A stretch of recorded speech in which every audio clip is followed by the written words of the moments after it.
So the first game of the June 2007 LSAT starts off as follows.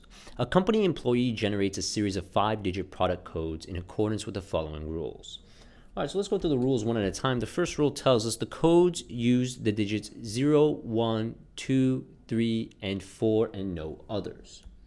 All right, so rule number 1 sets forth our digits 0, 1, 2, 3, and 4, and no others. Rule 2 tells us that each digit occurs exactly once in any code.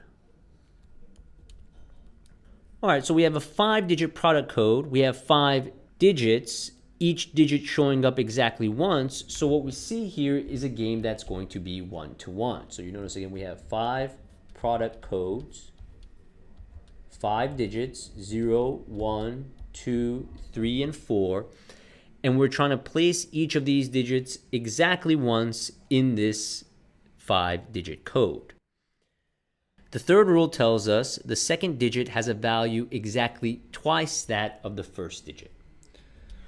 All right, so if the first digit was X, the second digit would be exactly twice that, which would be 2X.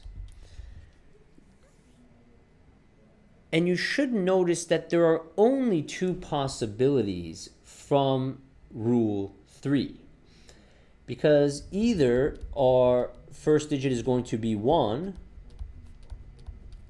and our second digit would be exactly twice that, which would be 2, or our first digit would be 2, exactly twice that would be 4.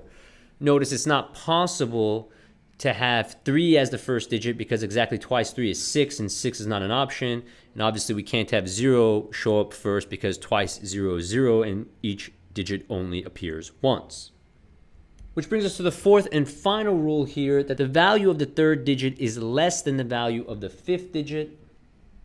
So basically what that tells me is that we cannot have 4 appear third, and we cannot have 0 appear 5th. But taking that and applying it now to our 2 scenarios that we've established, again, we know from our first option, we've already placed 1 and 2, we have 0, 3, and 4 remaining. Whereas in option 2, we've already placed 2 and 4, we have 0, 1, and 3 remaining. Now, in our first scenario, since we can't have 4 appear third would have to be either 0 or 3. And since we can't have 0 appear 5th, the 5th position would have to be either 3 or 4. And then in option 2, we've already placed 4, but now 3 is the highest digit remaining, so we know 3 can't be third, which means it has to be either 0 or 1. And then the 5th position would be either 1 or 3. And that is the setup for this game. Now that we have this set up, all of our deductions, let's turn our attention to the questions